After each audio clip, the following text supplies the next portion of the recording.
warahmatullahi wabarakatuh. Selamat pagi semuanya. Bagaimana kabar kalian? Alhamdulillah, ibu juga baik. Sehat sekali. Tapi di sebelah sana masih ada sampah ya. Sinta, tolong ya diambil sampahnya di bawah tong sampah. Untuk yang lainnya, ibu minta silakan kalian cek kolom mejanya dan juga lantai masing-masing. Ditakutkan ada sampah. Kalau ada, sampahnya ambil dan buang ke tong sampah. Ibu kasih waktu sekitar 2 menit. Silakan.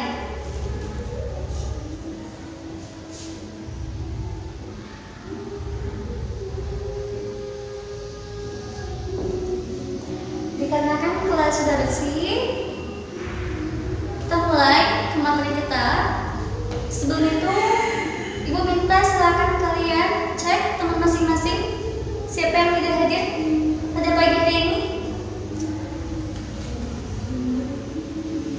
Sinta, kenapa Sinta tidak hadir? Gak tahu.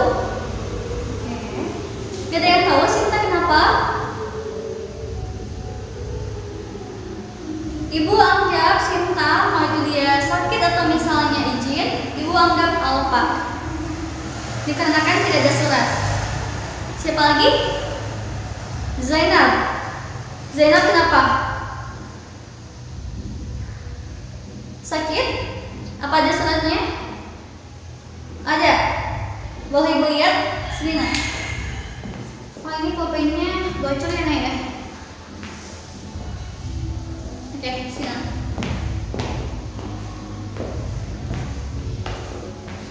Siapa lagi? Nggak ada? Kayak nggak ada ya hadir semuanya selain 2 orang itu. Kedepannya untuk pertemuan minggu depan, ibu ingin bagi yang sakit atau misalnya ada keperluan yang nggak bisa di nanti-nanti, boleh nggak ikut sekolah tapi dengan surat biar jelas kenapa alasannya. Ya, kalau misalnya suratnya nggak bisa dititipin ke teman, boleh kirim ke ibu lewat file. Bisa dipahami? Oke.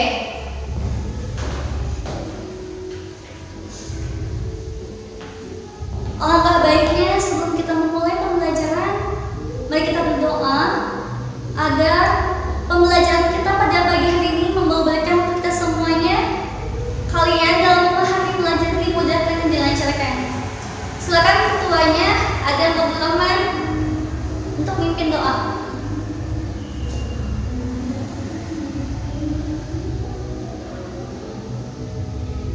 Oke, amin ya Allahumma amin ya rabbal alamin. Ibu ingin sebelum kita ke materi, kalian coba buka pikiran kalian, hati, jiwa pikiran kalian. Kenapa? Ibu nggak mau jasad kalian di sini, tapi pikiran kalian kemana-mana. Ingat inilah, itulah, ya. Ibu minta kefokusan kalian. Ibu ingin kalian bisa fokus konsentrasi dalam belajar.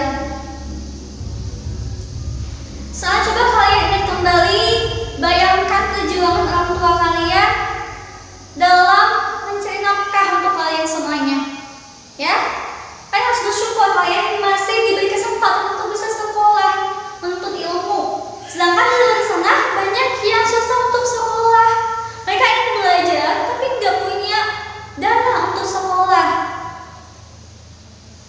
Jadi manfaatkan waktu kalian, manfaatkan kesempatan ini dengan belajar sebaik mungkin. Kalian belajar, niatkan untuk Allah, untuk lillah, untuk orang tua kalian, masa depan kalian. Toh masa depan kalian tergantung kalian sendiri mau dibawa kemana. Kalian mau jadi apa, itu tergantung dari kesungguhan kalian. Masih ingat materi mahfudot, manjada, wajada. Barang siapa yang bersungguh-sungguh, maka dapatlah ia. Jadi ibu minta fokus dalam belajar, siap? Oke. Anak, siap fokus belajar? Oke, good. Kita sebagai manusia harus bersyukur kepada Allah. Kenapa? Tanpa kita sadari Allah menciptakan begitu sempurna, mau itu makhluk hidup, bahkan alam semesta ini. Makhluk hidupnya berupa apa? Manusia, kita semua, hewan, tumbuhan. Nah, bagaimana cara makhluk hidup untuk melestarikan hidupnya? Dengan cara reproduksi atau melakukan perkembangbiakan. Kenapa harus reproduksi? Apalagi yang sangat penting itu manusia sebagai khalifah di muka bumi ini. Kalau nggak melakukan reproduksi, nggak berkembang biak, maka manusia bisa punah, akan hilang. Siapa yang akan menjadi khalifah di muka bumi jika manusia hilang, punah? Oleh karena itu, sistem reproduksi sangat penting untuk kita pelajari. Apakah kalian pernah membayangkan bagaimana bisa terbentuknya bayi? Dalam Al-Quran dikatakan bahwa manusia itu tercipta dari segumpal darah. Apa bukannya masih ingat? Oke, silakan. Alladzi khalaqal insana min khalaq. Yang menciptakan manusia itu dari segumpal darah. Kalau kita pikirkan, bayangkan gimana sih dari segumpal darah menjadi seorang bayi, bukan sebuah tapi seorang bayi. Itu gimana prosesnya? Masya Allah ya. Kemudian bagaimana sih proses pertumbuhan dan perkembangan bayi di dalam perut ibu, atau kita kenal di dalam rahim ibu? Kok bisa bayi tumbuh di rahim ibu? Mulai dari segumpal darah berkembang jadi bayi, gimana sih prosesnya? Kok ibu bisa hamil? Apakah ibu bisa hamil tanpa ayah? Nah, dengan materi biologi ini, materi sistem reproduksi, kita akan tahu. Nah, di saat pada pagi hari ini, kita akan membahas itu semua, anak-anak. Ya, jadi materi kita pada pagi hari ini yaitu sistem reproduksi pada wanita. Nah, pada wanita, ibu ingin untuk pertemuan ini memfokuskan kepada wanita dulu. Nanti minggu berikutnya, pertemuan berikutnya tentang laki-laki. Bisa dipahami? Oke. Sebelum kita ke materi, apa yang kalian tahu tentang alat reproduksi wanita? Ada yang masih ingat di sini? Siapa yang berani? Oke, coba. Silakan, Zainab. Oke, pagi. Nah, betul. Kenapa nggak usah ngomong? Nggak, ini pembelajaran. Oke, silakan. Iskandar. Oke, good ya. Betul ya, Bayu. Dan Lara lagi? Fahim. Oke, udah? Ada yang tahu lagi? Oke, syukur ya yang sudah memberikan jawabannya. Udah, Ibu kasih apresiasi. Good job. Lu kasih nilai 10 ya. Terus keberanian kalian. Di sini Ibu akan menampilkan sebuah video. Silakan kalian amati dan simak mengenai materi pada pagi hari ini. Mau dibantu berdua untuk menyalakan komputernya. Kita lihat beberapa organ reproduksi wanita atau alat kelamin wanita. Ini adalah uterus atau rahim, tuba falopi, ovarium atau indung telur, vagina atau mulut rahim. Mari kita perbesar ovarium untuk melihat perkembangan telur. Kita bisa melihat dalam ovarium di sebelah kiri, gambar berwarna ungu adalah sel telur yang sedang berkembang. Semenjak dilahirkan, seluruh sel telur yang dimiliki wanita tersimpan di dalam ovarium dalam keadaan tak berkembang. Sebulan sekali, perintah hormonal dari otak memerintahkan ovarium untuk memproduksi folikel, di mana folikel yang dominan akan melepaskan sel telur dewasa untuk pembuahan. Oke, video sudah selesai. Sekarang Ibu ingin bertanya, apa yang kalian bisa ambil dari video tersebut? Ibu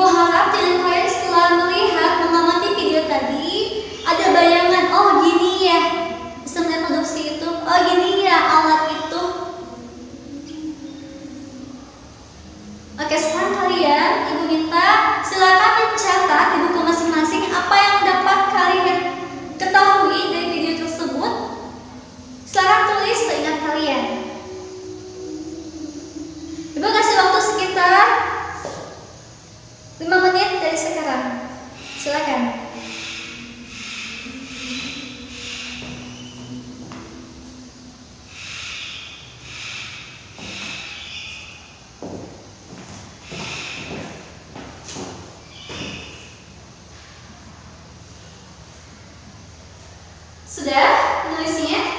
Oke. Setelah selesai materi, nanti Ibu akan meminta kalian untuk mempresentasikan hasil yang kalian simak di video tadi, ya.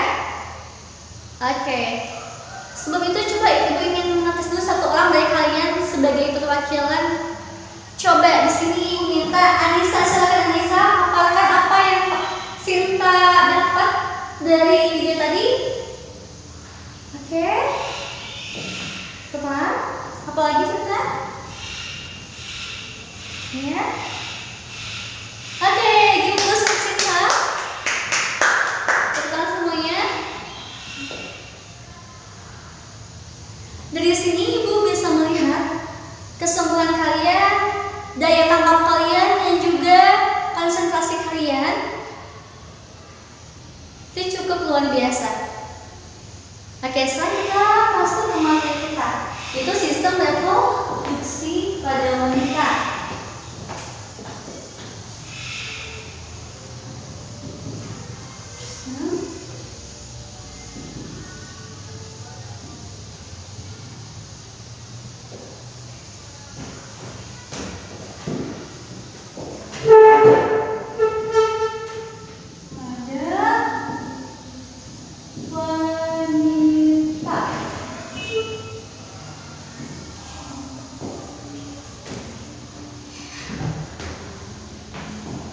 Sistem reproduksi pada wanita. Kita bisa ada di dunia ini yaitu karena adanya reproduksi wanita. Ya, ada sistem reproduksi. Apa itu sistem reproduksi? Yaitu sebuah cara untuk menghasilkan keturunan. Sistem reproduksi ini ada yang secara seksual, ada yang secara seksual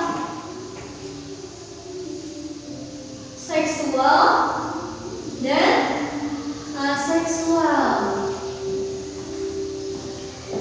Kita di sini membahas tentang manusia, ya. Kita manusia melakukan reproduksinya secara seksual, ya. Manusia melakukan reproduksi secara seksual. Apa itu seksual? Yaitu melibatkan alat reproduksi atau alat kelamin laki-laki dan perempuan. Jadi, reproduksi laki-laki dan perempuan alatnya itu menyatu sehingga menghasilkanlah zigot. Nah, sehingga menghasilkan zigot. Peristiwa ini melibatkan menghasilkan zigot. Zigot ini adalah cikal bakal bayi yang ada di dalam perut ibu. Bagaimana sih pertumbuhan zigot ini? Nah, sebelum kita ke sana, kita harus tahu dulu apa saja sih alat reproduksi perempuan itu. Di sini ibu memiliki gambar, ya, sebuah gambar. Sekarang kalian bisa lihat.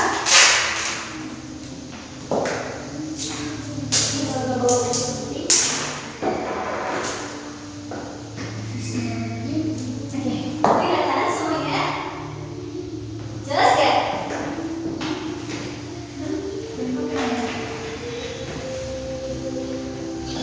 Setelah ibu tutup dulu ininya catatannya ya.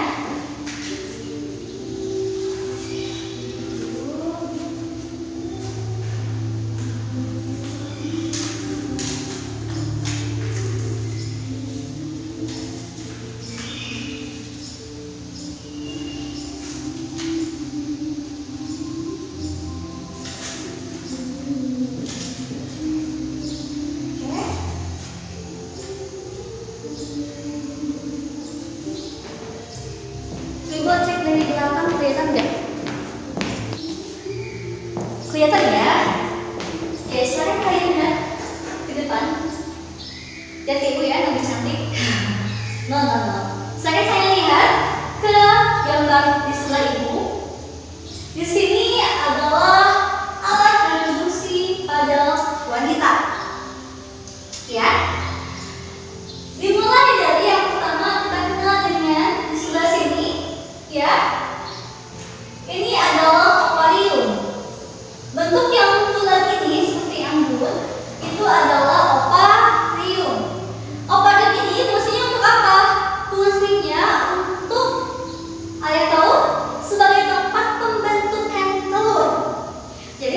dibuatnya di akuarium.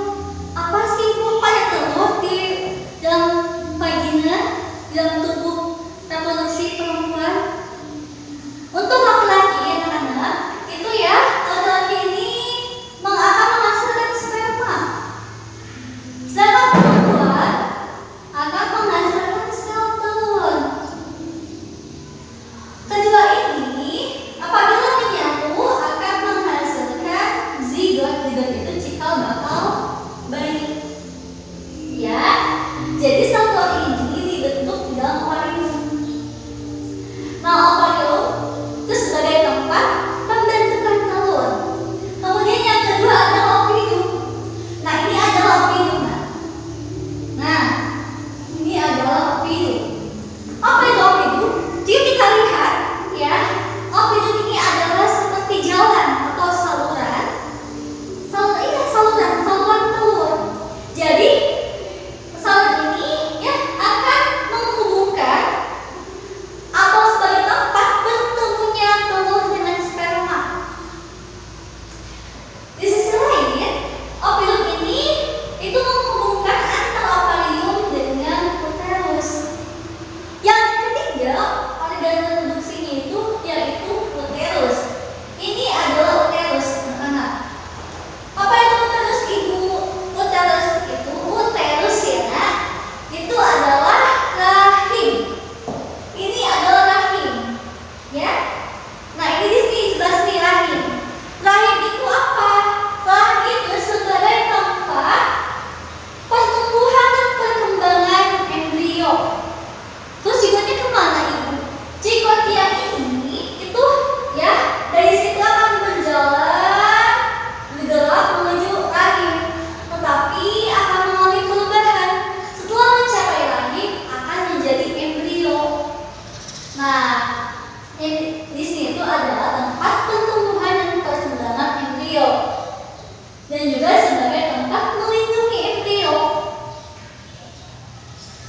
Nah, kemudian di bawah rahim ini ada leher rahim. Nah, ini leher rahim yang disebut cervix. Cervix itu adalah leher rahim. Fungsinya apa? Leher rahim ini fungsinya untuk menghubungkan antara rahim dengan vagina. Ya. Kemudian setelah cervix baru ke vagina. Vagina itu apa vagina? Vagina itu seperti yang kalian ketahui sebagai tempat keluarnya bayi, keluarnya menstruasi, yang ketiga sebagai tempat penerimaan sperma. Bisa dipahami anak-anak? Oke, coba sekarang saya sebutkan sama-sama ya, cara bersama-sama. Apa ini? Ovarium. Oke, betul. Ini apa? Ovidum. Terus ini apa, Nak? Rahim. Kemudian di bawahnya bagian dasarnya. Oke, cervix ini vagina. Oke, betul. Oke, status buat kalian semuanya itu mengenai alat reproduksi. Setelah kita mengetahui alat reproduksi wanita, ya, yang pertama alat reproduksi wanita. Setelah kita pelajari ini, betul ya, sudah. Yang kedua yang akan kita pelajari yaitu pembentukan sel telur. Pembentukan sel telur. Maksudnya apa, Ibu? Pembentukan sel telur itu maksudnya, nah ini tuh kok bisa ada sel telur? Gimana sih di dalam tubuh kita itu membuat sel telur? Kok bisa ada sel telur itu? Apakah dibuatnya seperti sel darah merah pembuatannya?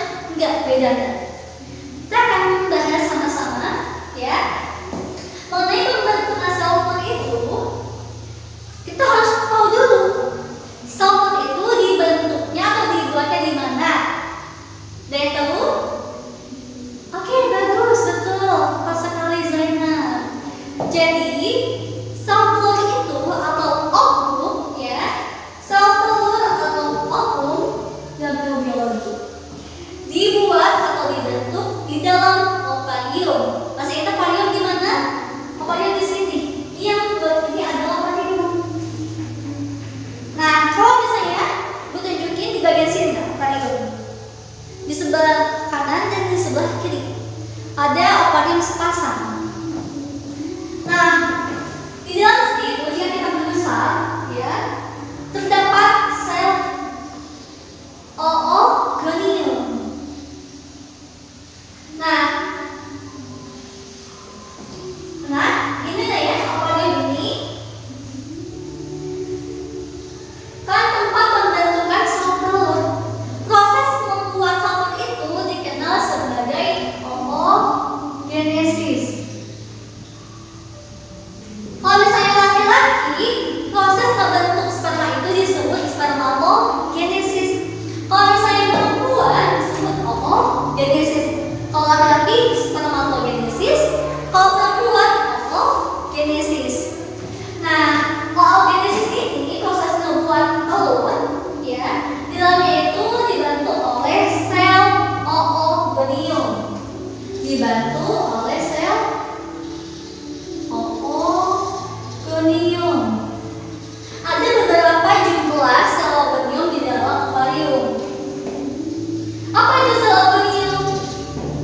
Sel oogonium adalah sel penggerak yang berperan dalam membuat sel telur. Nah, sel oogonium ini bersifat diploid. Nah, ya. Ininya ke bagian sini, ya.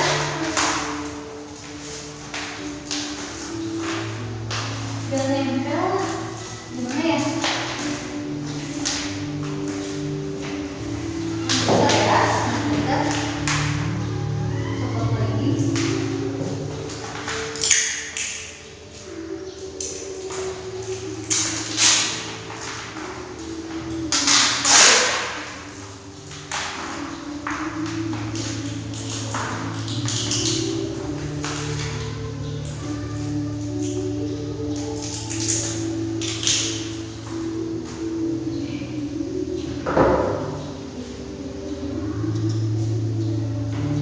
Bagian sini hapus.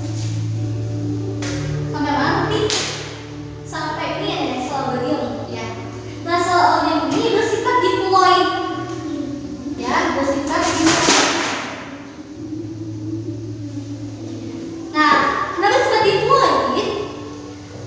Kemudian sifat lainnya itu suka membelah diri.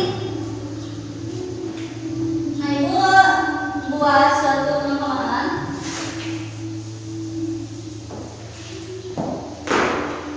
Ini sel oogonium, ya. Nah, sel oogonium ini membelah secara mitosis. Mitosis itu apa?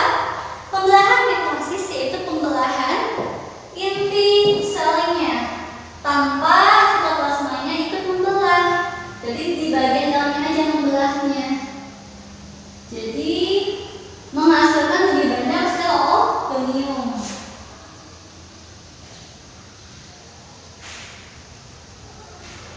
Oke, bisa dipahami. Nah, kemudian sel oogonium ini akan berkembang menjadi kita kenal sebagai oosit primer. Apa? Oosit primer. Kemudian membelah lagi, tapi secara pembelahan meiosis 1. Kalau misalnya pembelahan meiosis itu pembelahan inti selnya juga pembelahan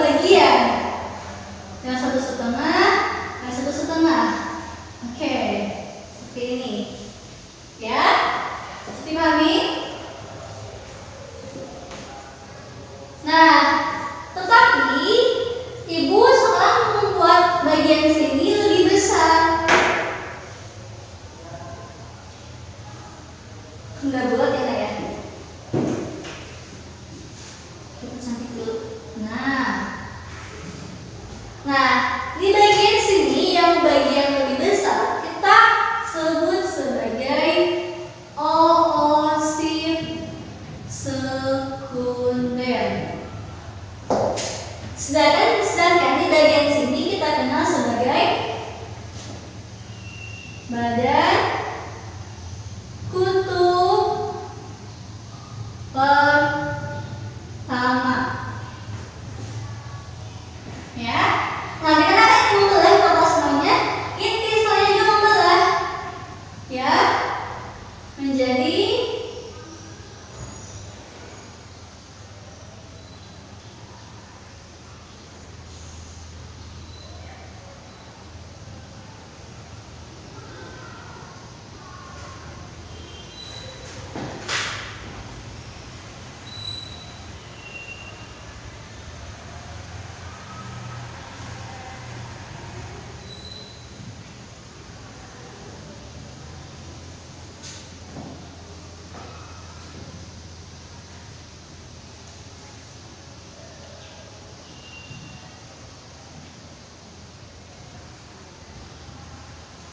sini. Bisa ditangani sampai sini. Ada yang mau tanyakan dulu? Boleh Zainab? Sampai sini ada yang mau ditanyakan? Silakan.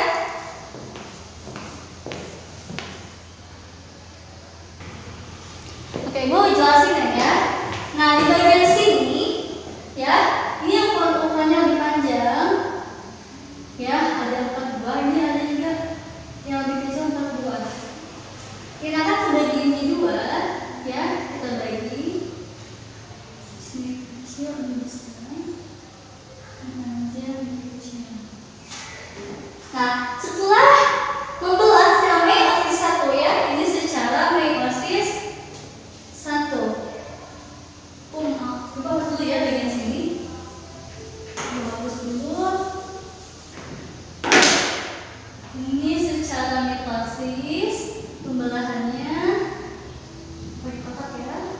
Ini secara meiosis 1. Nah, kemudian anak-anak ini ya pada osis kemudian melakukan pembelahan juga secara meiosis kedua. Sehingga ini dibelah lagi di dua bagian, 1, 2. Ibu buat menghasilkan 2 sel tapi berbeda bentuk. Yang satu lebih besar, yang satu lebih kecil.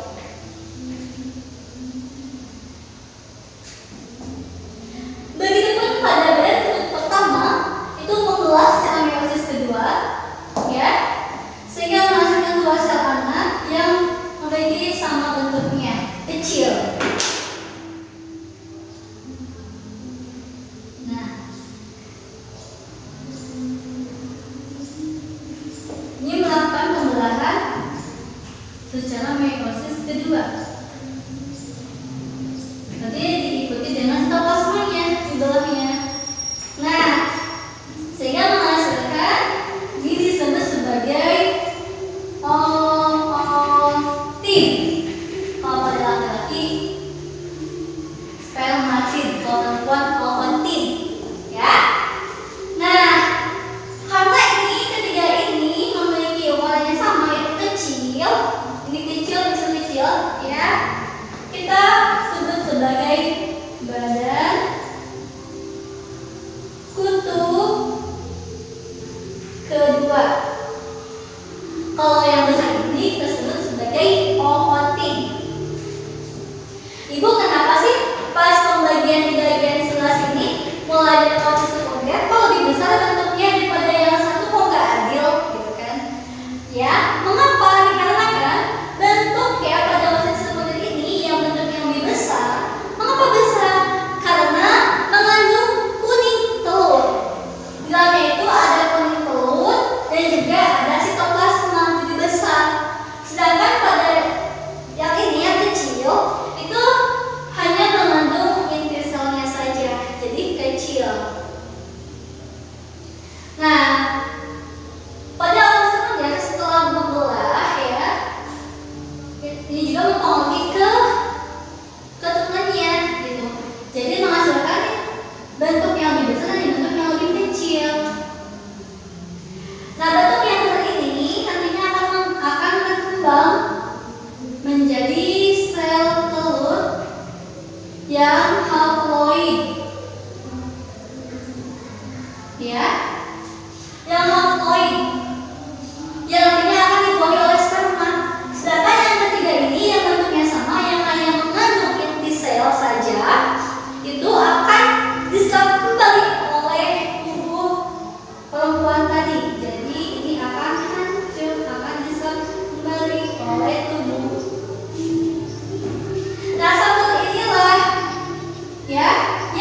dibuahi oleh sperma. Inilah proses pembentukan sel telur pada ovarium yang kita sebut sebagai proses oogenesis.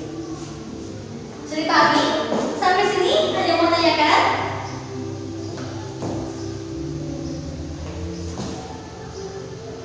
Ibu, kenapa namanya badan bentuk pertama? Oke, ini hanya sebagai penamaan aja ya. Kalau di buku biasanya kalian mencari materi ini bisa badan bentuk pertama, bisa juga kata-kata lainnya, ya. Ini hanya untuk memudahkan saja.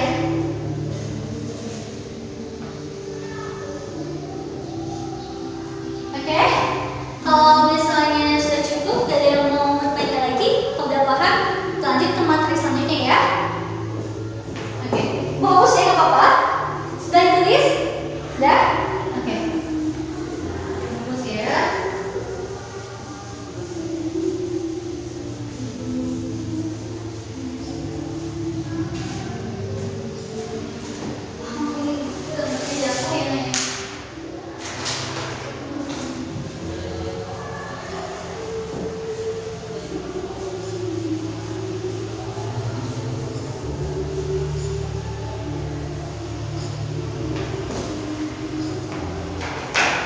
Selanjutnya yang ketiga materi kita yaitu apa?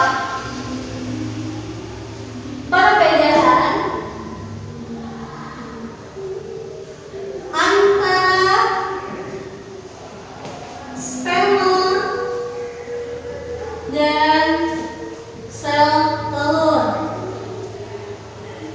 Apa sih bedanya antara sperma sama sel telur? Oke, Ibu, di sini ingin bertanya. Kira-kira apa sih perbedaan nih? Ibu ini akan dapat ya. Ini kita sebut sebagai sperma. Ini adalah sel telur.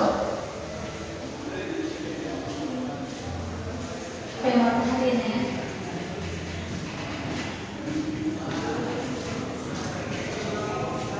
Oke. Ini sel telur. Ini sperma. Kira apa bedanya? Setelah kalian mengamati keduanya, coba Zainal, apa perbedaannya? Apa kan? Ibu bentuknya beda. Oke, beda ya. Oke, gimana Zainal? Bentuknya gimana? Oke, betul ya. Katanya kata Zainal, sperma itu bentuknya oval. Kalau telur bentuknya bulat. Oke, betul. Yang lainnya apa? Apa? Kiki? Oh, betul ya kata Kiki. Kata Kiki tuh sperma ada ekornya. Kalau telur tidak ada ekornya. Betul. Ada lagi? Sudah? Oke, betul ya. Memang. Mari kita bahas semuanya. Apa yang kalian tadi sudah sampaikan ke Ibu, semuanya betul. Itu merupakan dari segi morfologi. Yang bisa kita lihat memang perbedaannya yaitu yang pertama ya dari segi panjangnya. Panjang sperma ini Ibu hanya sebagai penambahan ya. Panjang sperma itu sekitar ya penelitian panjang sperma itu apa berapa? 0,06 milimeter. Milimeter. Sedangkan sel telur memiliki diameter. Kenapa diameter? Karena berat. Memiliki diameter sekitar panjang diameter sel telur 0,1 milimeter. Ya. Jika kita perkirakan sel telur ini lebih besar ya, 40 kali lebih besar dibandingkan kepala sperma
Kalau telur hanya satu, kalau semen atau sperma itu sekitar beratusan juta sperma. Sangat jauh ya perbedaannya. Perbedaan keempat apa? Perbedaannya yaitu kalau sperma ini kita sebut sebagai motil. Apa itu motil? Apa itu motil? Bergerak aktif. Jadi apa maksudnya? Kalau sperma itu bisa berjalan, bisa bergerak aktif, bisa berenang. Kalau telur tidak ada. Sel sperma terdiri dari kepala, ya, dan badan di ekornya atau flagel. Nah, flagel inilah yang membuat sel sperma bisa berenang. Kalau sel telur itu tidak punya, kalau sel telur tidak punya alat gerak, ya, tidak punya ekor, tidak motil. Itu perbedaannya. Nanti perbedaannya itu dalam hal, ya, motilnya, motil dan tidak motil. Sudah? Sudah pahami? Jangan menanyakan. Gua hapus kembali ya. Gak sambil menunggu yang lainnya sekarang kalian. Yang masih bingung, silahkan tanyakan ke ibu. Kalau misalnya tidak ada, ibu akan bertanya atau kita lanjut ke materi selanjutnya.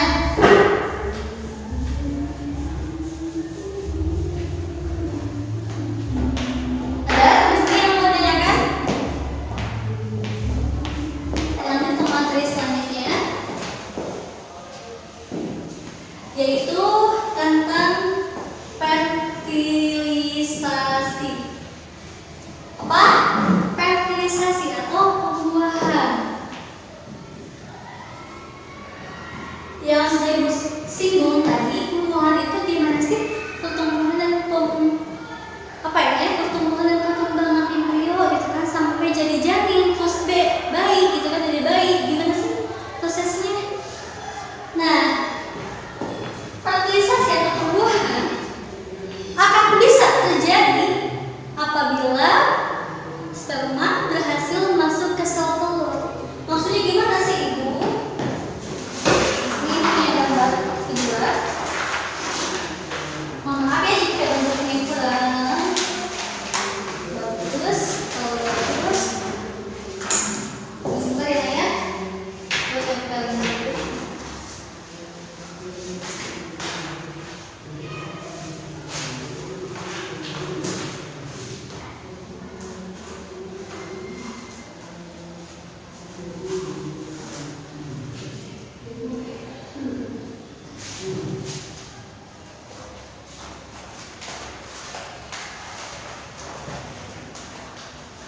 Buahan.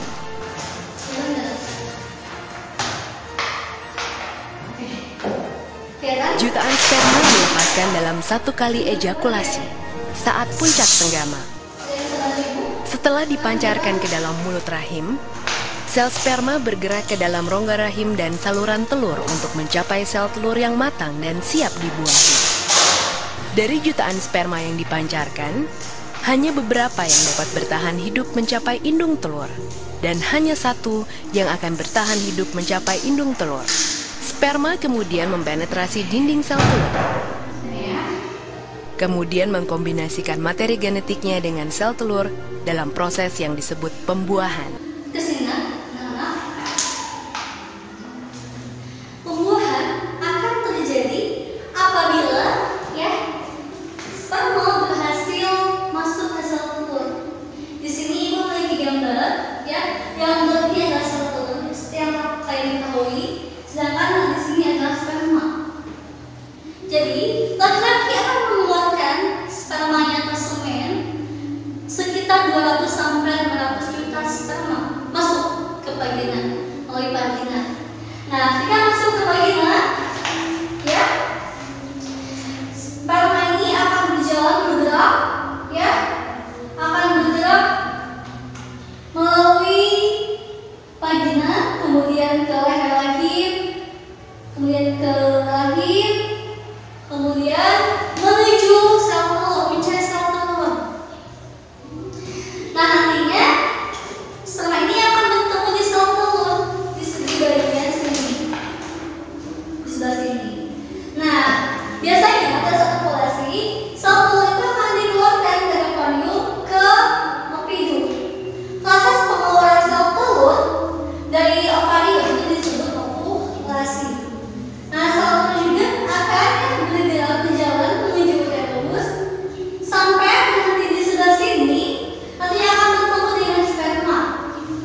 zigot. Zigot ini akan bergerak ya dari awal hidup menuju rahim, menuju uterus. Jadi zigot ini selama berjalan menuju rahim itu mengalami perubahan. Nah, setelah mengalami perubahan secara mitosis, zigot ini setelah sampai bisa mencapai uterus, si zigot ya akan berubah dan menjadi embrio. Di samping itu, bagian rahim uterus ini, ya bagian ini rahim ini akan mempersiapkan kedatangan embrio dengan cara menjadi tunggal bagian dinding rahimnya. Nah, setelah embrio mencapai rahim, akan menempel di dinding uterus di sebelah sini. Ya, yang disebut sebagai implantasi, proses penempelan embrio di dinding uterus atau rahim. Bisa dipahami? Ada yang mau tanyakan? Nah, saat embrio menempel di uterus itu dilindungi yang dikelilingi oleh suatu berbentuk jari-jari, gitu ya. Nah, jari-jari ini yang di permukaannya itu terdapat plasenta. Di plasenta itu sudah ada semenjak embrio menempel di uterus atau pada saat implantasi terjadi. Apa sih fungsinya plasenta itu? Fungsi plasenta itu ya, fungsinya itu apa? Yang pertama, untuk seorang ibu itu dapat memberikan makanan kepada embrionya, kepada janinnya. Jadi yang itu bisa makan melalui plasenta itu sebagai jalannya, sebagai jalur atau salurannya antara ibu dengan si embrio. Yang kedua, sebagai sistem metabolisme ya, sebagai pembuangan sistem metabolisme dari embrio ke ibu. Yang ketiga, sebagai perlindungan kepada embrio dari penyakit dan juga beracun. Ya. Yang keempat, sebagai pencegahan zat kimia yang masuk ke dalam embrio. Jadi ada perlindungan di dalam dinding uterus tersebut melalui plasenta. Masya Allah ya. Selain itu juga, sang ibu itu bisa memberikan antibodi atau imunitas kepada embrio melalui plasenta. Itu adalah fungsi plasenta. Nah, kemudian setelah beberapa minggu kemudian, ya, embrio ini akan berkembang mengalami perubahan menjadi janin atau fetus setelah beberapa minggu kemudian. Nah, janin kan sering dengan janin. Janin itu adalah setelah beberapa minggu dalam kandungan ibu disebut sebagai janin. Zigot, embrio, janin. Nah, janin ini ya, kemudian pas saat sudah mulai menjadi janin, mulai muncul tuh ketuban. Ketuban itu apa ibu? Ketuban itu semacam cairan yang dinamakan cairan amnion. Fungsinya untuk apa ibu? Fungsinya untuk melindungi si janin dari goncangan, dari kekeringan. Biasanya ketika embrio atau janin mulai berkembang, mulai tumbuh, membentuk bayi, itu ditakut-takutkan sama goncangan, maka dilindungi oleh suatu cairan. Walaupun saya ibu lompat-lompat, tapi nggak akan mempengaruhi ke janin, ya, seperti itu. Kemudian di samping itu, janin ini akan menempel ke plasenta sehingga muncullah tali pusar. Seperti itu. Nantinya setelah 9 bulan, janin akan dikeluarkan melalui vagina yang disebut sebagai proses melahirkan. Insya Allah ya, itu merupakan fertilisasi atau pembuahan pada embrio. Dimana setelah fertilisasi akan terjadi pertumbuhan dan perkembangan embrio. Kemudian, lalu bagaimana sih ibu hubungan antara siklus menstruasi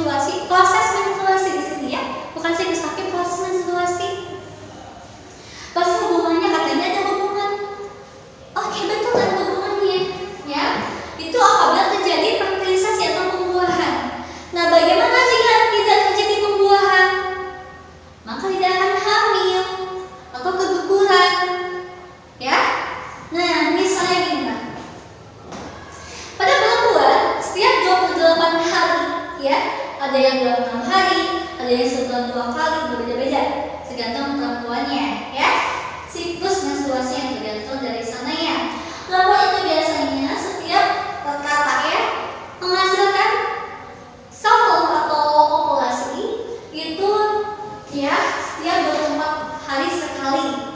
Jadi apa itu akan mengeluarkan sel telur, kemudian sel telur itu yang sedang matang akan bergerak yang menuju uterus.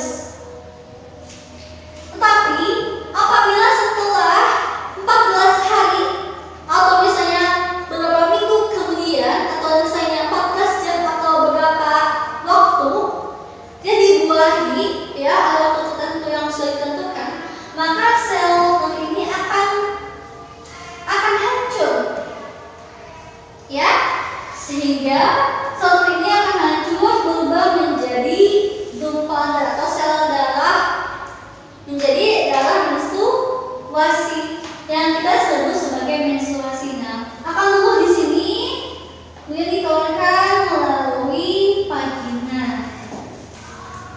Tetapi yang harus kalian ketahui, warna darah menstruasi berbeda-beda. Betul tidak? Yang merasakan? Ya. Nah, itu dipengaruhi oleh yang pertama apa? Hormon. Yang kedua terus apa? Stres. Yang ketiga makanannya tidak sehat. Terakhir nutrisi. Yang kelima kecapean, terlalu sering olahraga.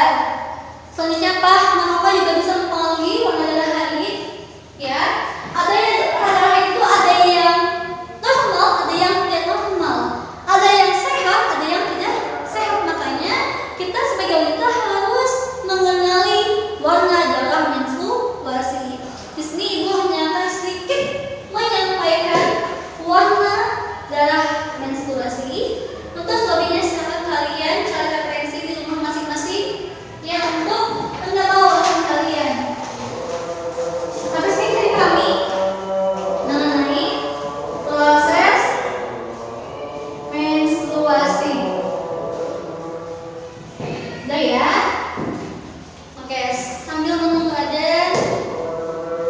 Istirahat dulu ya. Silakan jangan rehat terlebih dahulu.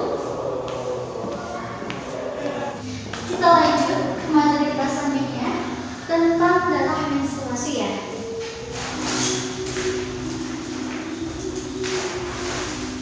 Di sini ibu akan menampilkan sebuah gambar tentang berbagai jenis warna darah menstruasi pada wanita umumnya. Ini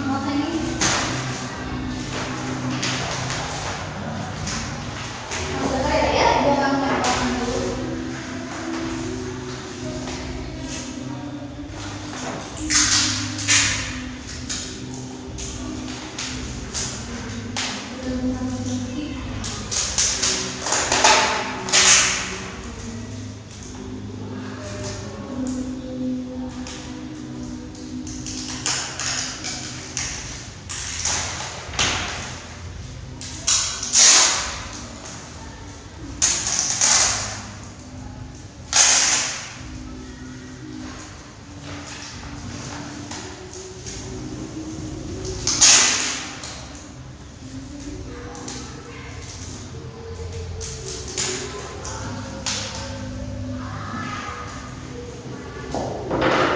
Sudah jelas?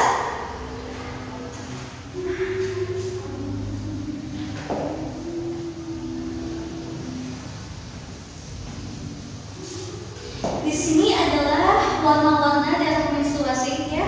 Bisa kalian lihat. Ada beberapa warna yang memang normal, kita anggap normal, ada juga yang tidak normal. Maka kita harus mengetahuinya agar kita bisa bertindak secepat mungkin jika terjadi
fatty pada vagina, maka harus dihindari.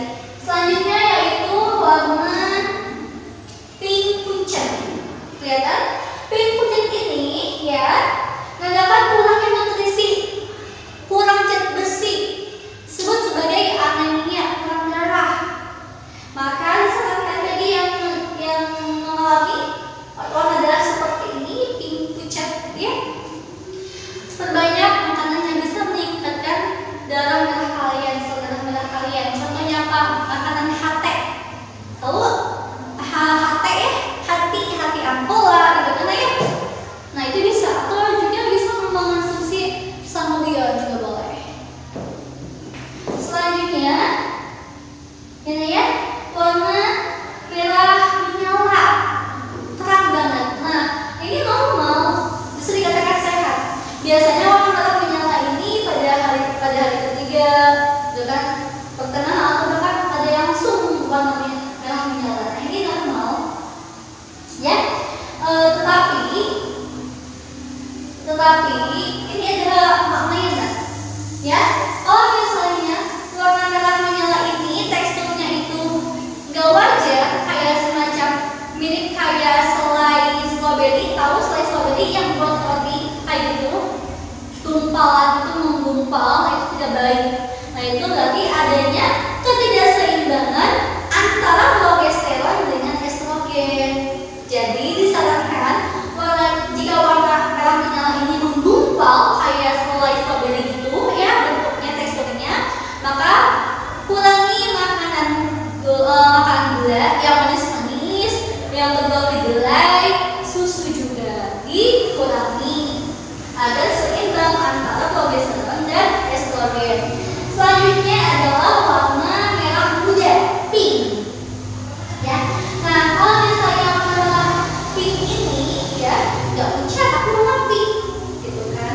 Nah kalau misalnya pinknya itu warna pink kayak gini nggak pucat gitu ya, nah itu menandakan kurangnya estrogen, gitu. Apa kurangnya estrogen? Ini normal. Mengapa? Karena ditandai ovulasi. Apa itu? Yaitu keluarnya telur dari ovarium. Kalau misalnya setiap ovulasi maka darah itu biasanya berwarna pink kebanyakan dari hasil penelitian, ya. Ini biasanya muncul pertengahan haid, gitu kan, ya. Nah tetapi jika warna pink ini apa ya dalam jangka yang panjang dan waktu yang lama, misalnya sampai seminggu bahkan 12 hari, misalnya lebih ya dari kebiasaan. Nah itu kalau misalnya didiamkan, maka akan dapat mengakibatkan penyakit osteoporosis, kemudian juga menurunnya gairah seks, kemudian juga kelahiran menjadi kering. Maka apabila mulai muncul nanti kemudian waktunya itu cukup lama, maka segerakanlah konsultasi ke dokter agar ditangani secara cepat.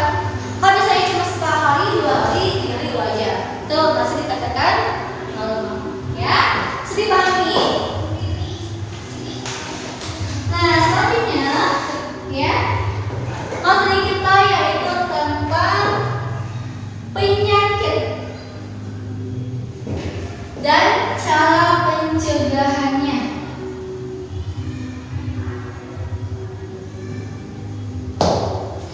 Maksudnya apa? Penyakit di sini itu yang ingin sampaikan ke kalian, ya. Kenapa kita harus Kenapa kita harus memahami, mempelajari materi reproduksi?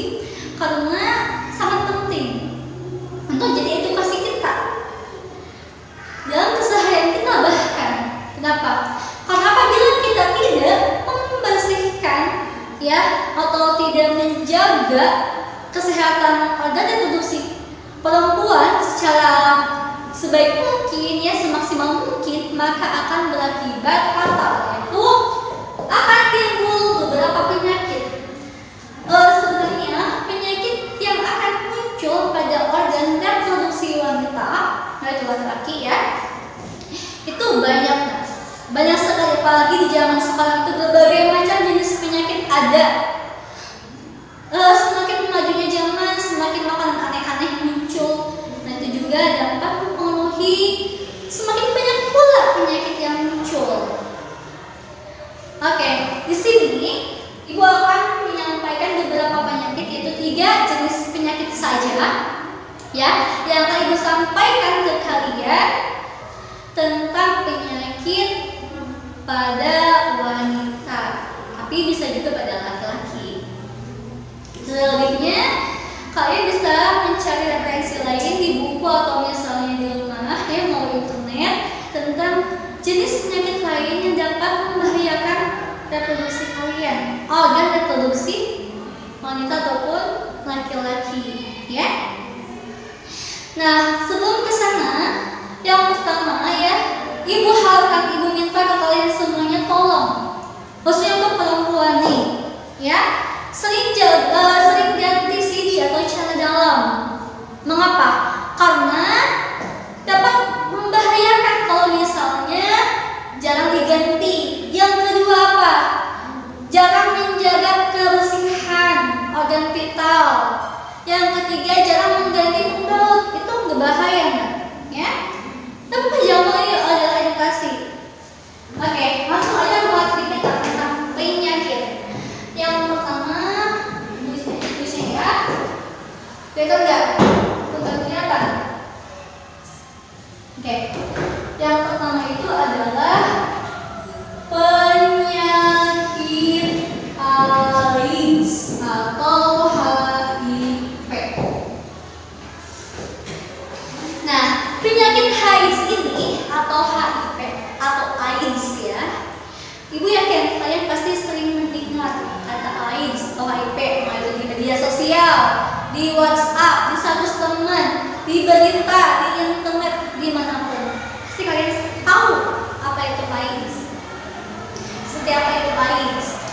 Ya, AIDS itu merupakan singkatan dari bahasa Inggris yang dapat kita artikan yaitu sebuah penyakit oleh virus yang dapat menyerang kepada ketahanan tubuh seseorang atau imunitas seseorang, di mana virus ini akan menyerang sel darah putih sehingga dapat menghancurkan ketahanan tubuh seseorang. Akhirnya berbagai jenis penyakit mudah masuk ke tubuh seorang tersebut, si penderita tersebut, ya.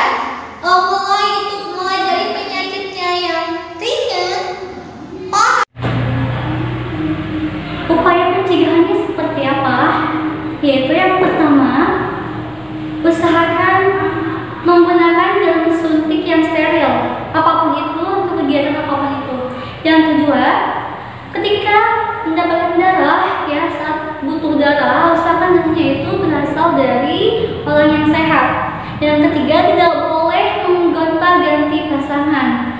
Jadi maksudnya itu jangan sering gonta-ganti pasangan untuk berhubungan badan atau berhubungan intim, tidak boleh. Makanya dalam Islam kan mengharamkan, yaitu perbuatan zina itu tidak boleh. Islam ini sangat mulia dan sangat indah sekali. Apa yang diharapkan itu ada tujuannya untuk kebaikan bersama, untuk kesejahteraan umatnya, untuk mencegah dari hal-hal yang tidak baik, untuk mencegah dari penyakit-penyakit yang tidak baik juga. Di sisi lainnya, yang keempat, apalagi ada yang tahu, menjaga kebersihan organ kita, menjaga kebersihan pola makan kita. Nah, kemudian ya, gejalanya apa pada penyakit AIDS ini? Gejalanya itu dapat berupa, untuk yang AIDS-nya pada tahun pertama, kemudian tahun kedua, tahun ketiga itu tidak ada gejala sama sekali, tidak ada gejala sama sekali. Sampai bertahun-tahun, ada yang 3 tahun, 4 tahun, ada yang cuma setahun. Itu tergantung dari kekuatan imunitas seseorang. Tapi semakin lama imunitasnya semakin menurun. Mengapa? Karena virus ini akan menyerang sel darah putih, sehingga ketahanan tubuhnya akan menurun secara drastis. Nah, pada pertengahan tahun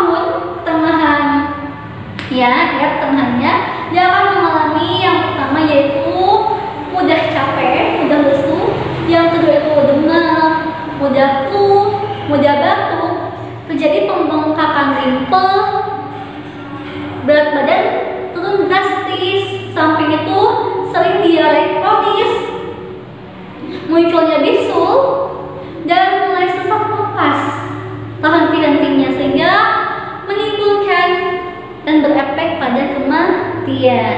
Nah, sebenarnya dapat ditangani dengan antibiotik ya, bukan dengan obat-obatan, tapi itu tidak dapat menghilangkan, hanya mengurangi aja rasa sakit biasanya untuk obat pada AIDS.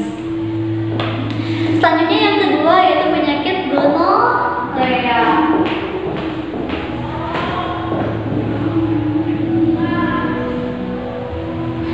Gonorea ini disebabkan oleh bakteri Neisseria gonorrhoeae. Nah, ini merupakan penyakit kelamin yang mana bakteri ini akan menyerang organ reproduksi yang wanita, yaitu pada opidum. Apa itu opidum? Saluran bertemunya sel telur dengan sel sperma. Jika opidum tidak berfungsi, ada gangguan, maka terjadilah kemandulan. Maka efek dari penyakit gonorea ini yaitu kemandulan pada laki-laki maupun perempuan. Pada laki-laki akan diserangnya pada bagian testis, itu pembentukan sperma, tempat pembentukan spermanya. Nah, dibilangin dari. Nah, cara penularannya seperti apa? Penularannya sama melalui hubungan seksual, hubungan badan, atau misalnya dari ibu yang sedang hamil akan menurunkan kepada anaknya, seperti itu. Nah, yang ditanyakan, ya, seperti pada gambar yang ditampilkan lewat laptop, ya, ini penyakit gonorea. Sampai di sini yang bisa dipahami, anak-anak? Oke, yang mau ditanyakan? Selanjutnya penyakit sifilis atau raja singa. Nah, penyakit sifilis ini itu merupakan penyakit kelamin juga, ya. Oke, ada yang mau bertanya? Pak Sinta, kenapa? Oh, boleh bertanya. Mau bertanya apa? Tentang penyakit gonorea. Oh, nggak apa-apa. Mau nanya apa? Gejalanya. Oh, tadi Ibu belum menyampaikan ya? Oke. Tadi Anissa bertanya, katanya gejalanya apa sih Ibu pada penyakit gonorea ini? Kayak gitu. Gejalanya apa? Pada perempuan itu tidak ada gejala, tidak terasa sakit, tidak terasa gatal. Tiba-tiba, ya nggak tahu si penderitanya semakin hari semakin lama semakin menumpuk penyakitnya, semakin berkembang, sehingga tahu-tahu udah ada penyakit komplikasi. Kalau dibilang ini ngeri ya? Kan kalau misalnya kelihatan mah terasa pasti udah ke dokter, bakal ditangani secepat mungkin oleh dokter. Kalau nggak terasa apa-apa, gimana mau periksa gitu kan? Tahu-tahu jadi komplikasi gitu. Biasanya karena ya penyakit ini juga akan terjadi pada bayi yang dilahirkan oleh si penderita gonorea. Jika tidak ditangani secepat mungkin, maka akan menyebabkan kebutaan. Kasihan ya, mau lebih dari. Maka ada yang menanyakan lagi? Gak ada? Oke, kalau nggak ada kita lanjut ya ke penyakit yang ketiga, yaitu sifilis atau raja singa.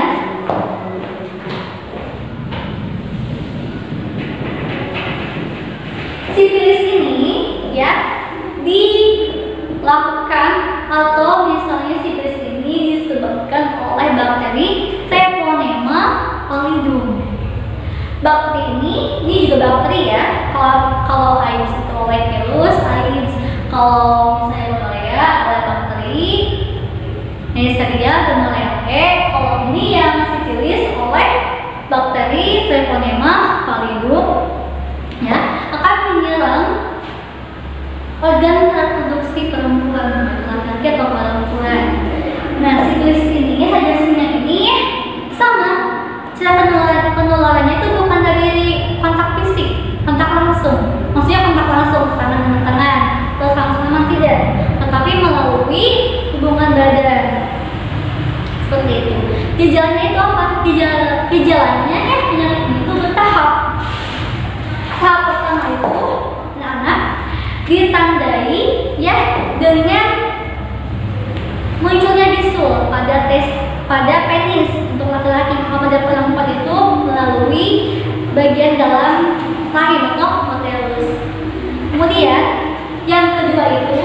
Ya, nah ya. Nah, tapi tahap pertama ini dosanya akan hilang. Seperti itu. Kemudian tahap kedua, ya. Tahap kedua ini mulai muncul rasa gejala, yaitu seperti disfungsi badan. Kemudian mulai adanya demam ringan. Selain itu juga selain demam, pembengkakan limpa, pembengkakan juga di area lipatan lengan, lipatan leher, lipatan kaki, juga sakit tenggorokan, gitu ya. Nah itu gejalanya masih banyak juga yang lainnya, gitu. Tetapi akan hilang dengan sendirinya. Nah tahap ketiga yaitu akan menyerang pada tulang dan sendi, atau akan merusak sendi dan tulang sehingga menyebabkan kelumpuhan. Nah, dengan itulah penyakit yang dapat terjadi. Pencegahannya kalau untuk penyakit sifilis dan gonorrea itu ya diobatinya bisa menggunakan antibiotik. Sampai sini paham? Oke. Sekarang ibu ingin silakan kalian membagi kelompok ya. Untuk kelompok ini kelompok 1, kelompok 2, kelompok 3, dan kelompok 4. Di sini ibu akan memberikan sebuah tugas ya. Ibu kasih dalam bentuk kertas, misalkan.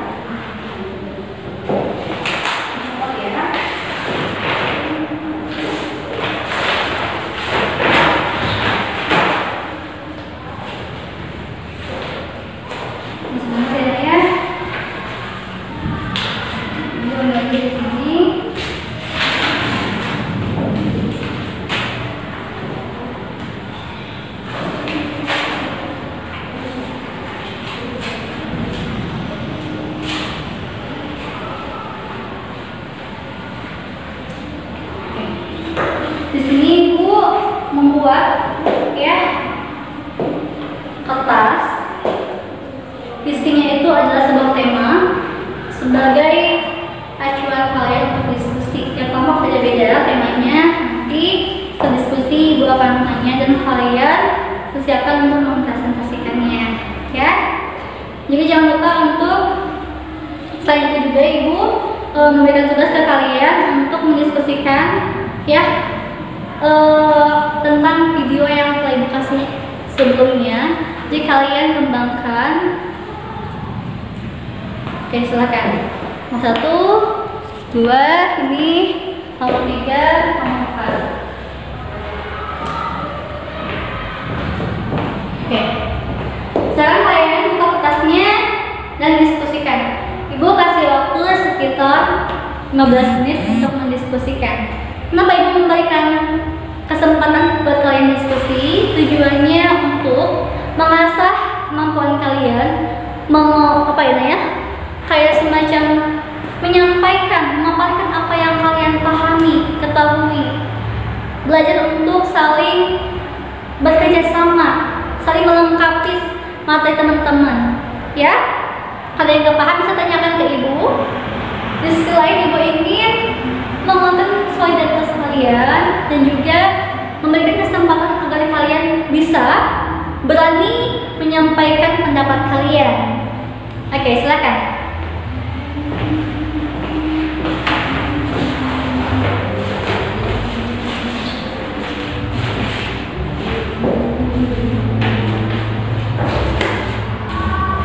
Selain itu ada evaluasi ya, mengenai pertanyaan secara lisan dan tulisan.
Bisa dijawab apa tanpa ada yang mau tanya temennya? Nah, bisa? Silakan. Oke, terima kasih kepada kelompok 1. Selanjutnya kelompok 2 menjelaskan tentang apa? Diskusinya tentang penyakit. Oke, silakan. Nah, oke, Masya Allah, udah bagus nih. Oke, sudah kelompok 2. Selanjutnya kelompok 3 dipersilakan tentang apa? Tentang proses menstruasi. Silakan. Oke, ingin bertanya? Oke, udah siap?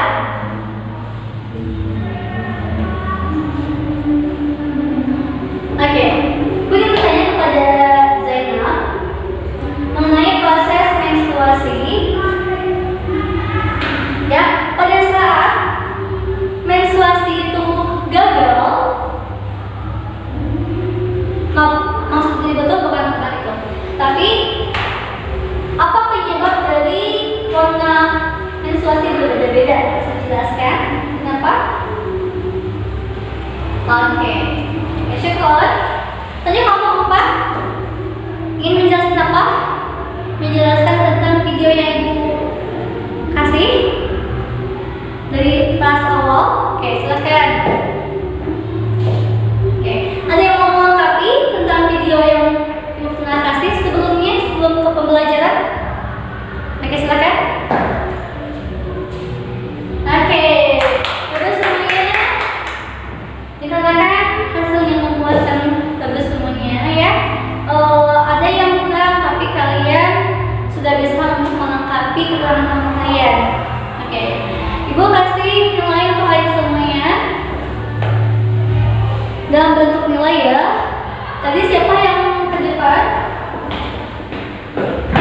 Oke, ada Zainab ya. Oke, sekarang ya yang sudah maju ke depan menarikkan diri untuk memaparkan apa yang telah didiskusikan tadi. Oke, sekarang ada yang berani untuk memiliki kesimpulan dari seluruh yang ibu pernah kasih ke kalian, memaparkan selama pembelajaran ini? Silakan. Oke, Sinta mau? Silakan Sinta.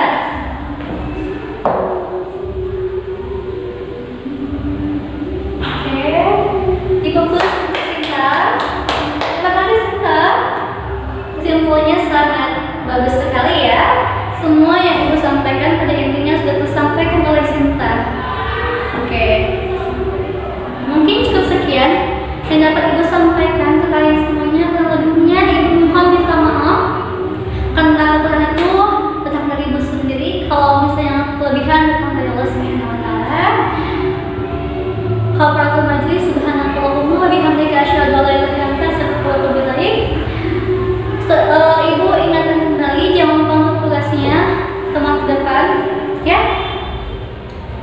Mencari apa yang masih ingat? Tugasnya apa? Mencari referensi tentang penyakit-penyakit yang timbul pada perempuan dan juga ada lagi yang masih ingat nah? Apalagi yang kedua tugasnya? Udah? Dan juga pencegahannya ya. Oke, nanti dikumpulkan minggu kedua. Di sini boleh tugas ya untuk evaluasi saja sebelum penutupan. Ibu ingin tahu sampai di mana pemahaman kalian. Sekarang silakan Zainab sebagai perwakilan teman-teman, tolong jawab pertanyaan ibu. Tolong jelaskan ya, jelaskan dan sebutkan tentang hubungan antara setiap organ reproduksi pada wanita sehingga dapat melahirkan atau menghasilkan zigot.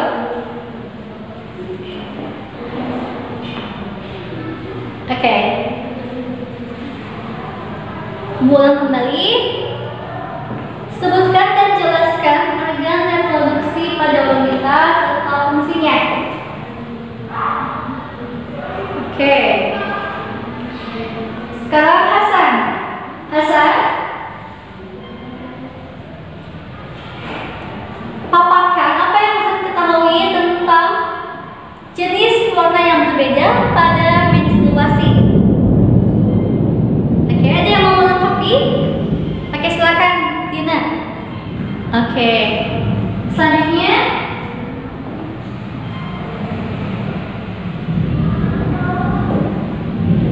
Ginanjar.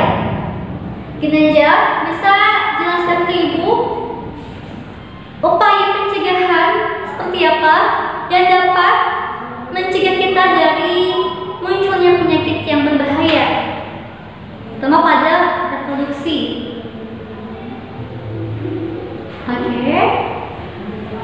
Oke. Sekarang di sini buat ada tugas ya. Sekarang kalian kerjakan di rumah. Ini tugas yang dapat dibawa ke teman. Nanti besok kumpulkan ke Ibu pertemuan kedepannya.